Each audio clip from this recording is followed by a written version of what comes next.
Made entirely of gold, encrusted with sapphires and diamonds, this Fabergé egg is remarkable, but so is the story behind it. There are perhaps no objects as romantic as Imperial Fabergé Easter eggs. The Fabergé eggs are among the most iconic symbols of imperial opulence, jewels so rare and meticulously crafted that each one seems wrapped in its own legend.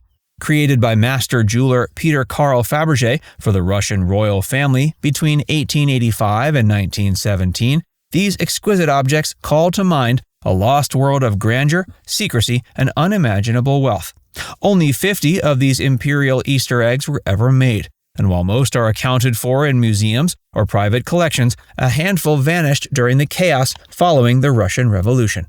For decades, these missing eggs have stirred imaginations, launched treasure hunts, and even inspired hoaxes. But now, in one of the most unlikely turns in art history, one of the missing Fabergé masterpieces, the Third Imperial Egg, has resurfaced not in a palace, gallery, or auction house, but in a Midwestern kitchen. A royal creation, then a vanishing act. A gentleman had it, the most unassuming, modest person you could imagine, and he walked up to my desk, which is in this room, and presented me with a sheaf of photographs in which there were pictures of this, one of the greatest pieces of gold work ever to be created. The Third Imperial Fabergé Egg was originally presented by Tsar Alexander III to his wife, Tsarina Maria Feodorovna, in 1887. Crafted in secrecy, as was customary with all Fabergé creations, the egg was part of a series of ornate Easter gifts designed not merely as luxury items, but as intimate royal keepsakes. This particular egg stood just over 3 inches tall and was perched on an elaborate gold stand with lion paw feet. 3 sapphire cabochons suspended golden garlands around the delicate structure, and a diamond served as its intricate opening mechanism. Hidden inside was a Vacheron Constantin watch, gold, hinged, and adorned with diamond hands. Each element was a marvel of craftsmanship, a token of affection wrapped in exquisite artistry. Following the 1917 Russian Revolution, the opulence of the Romanovs was stripped away. The Bolsheviks began liquidating the imperial treasury to generate foreign currency for the struggling Soviet state. By 1922, the Third Imperial Egg had disappeared from public view. It was listed for sale, but never reliably tracked afterward, eventually becoming one of 8 missing imperial eggs whose whereabouts were unknown. For decades, Fabergé enthusiasts, historians, and collectors speculated on its fate. It wasn't until 2011 that researchers at Fabergé connected the dots, recognizing the egg in a 1964 auction catalog and publishing articles to reignite the search. The Daily Telegraph's report described a frantic hunt for the priceless relic, breathing new life into a mystery that had confounded art experts for generations. But even then, no one could have guessed where it would ultimately turn up. The egg, once a jewel of Russian aristocracy, had traveled farther and in more bizarre fashion than anyone imagined. From the grandeur of Russian palaces to the dusty corners of small-town America, the egg's journey spanned empires and ideologies. Its survival, even in obscurity, is a story in itself. From junk drawer to jewel box. To find one of them is the luck of not just one lifetime, but 1,000 lifetimes, and he had found one. These are the things we hunt all day, every day, and to be presented with one was the most sort of spine-tinglingly exciting moment. The man who stumbled upon the egg had no idea of its staggering value. Hailing from the American Midwest, he made his living scavenging estate sales and rummage markets for objects he could flip for quick cash. At a local sale, he purchased a small golden trinket for $14,000, an expensive gamble, but one he hoped would pay off once the item was melted down. He assumed it was solid gold, banking on its weight to yield enough in raw metal to net a modest profit. His aim was to make around $500. However, when he approached scrap metal buyers, none were willing to offer him that much. His hopes for a return dwindled, and the egg sat idle in his kitchen, relegated to a corner as a failed investment.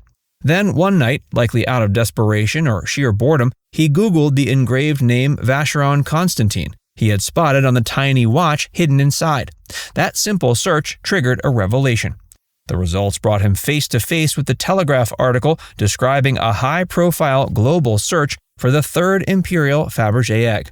With rising excitement, and probably some disbelief, He realized the ornate piece he'd intended to melt down for scrap was the very object at the center of the mystery.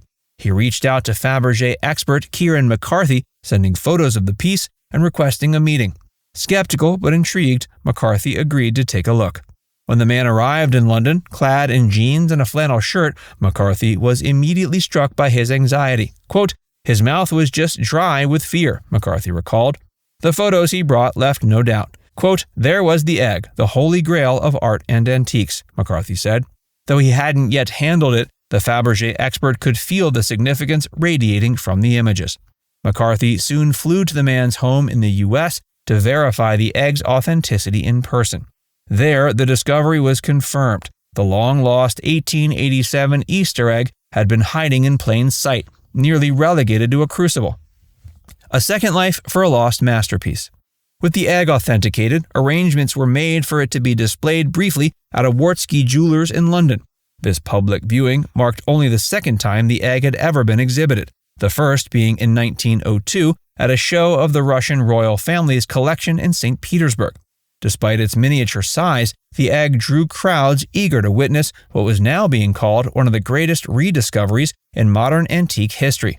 Though the finder initially remained anonymous, news of his astonishing windfall spread quickly.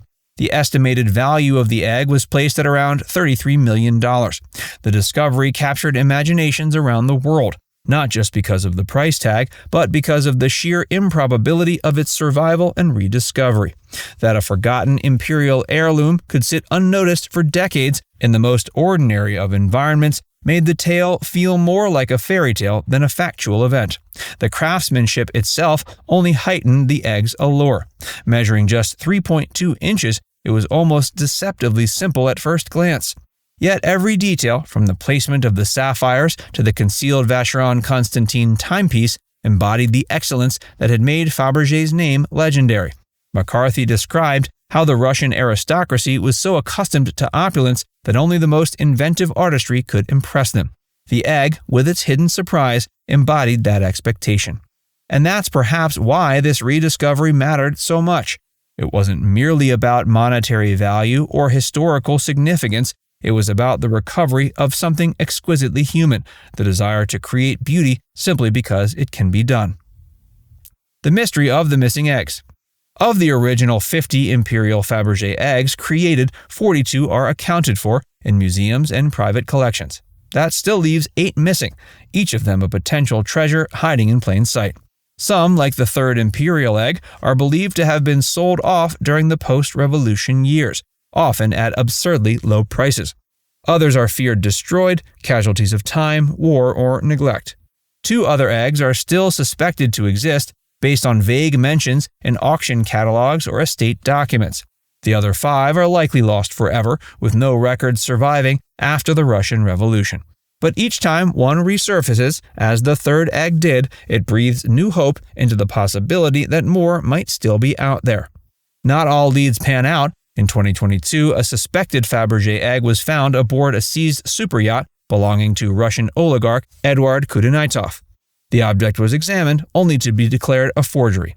Still, even a false alarm sends a ripple of excitement through the community of Fabergé collectors and historians. The idea that a missing egg could be hiding in someone's home or storage unit is enough to keep the search alive. Now it's time to hear from you. Do you think we'll ever find the missing eggs? Let us know in the comments section below.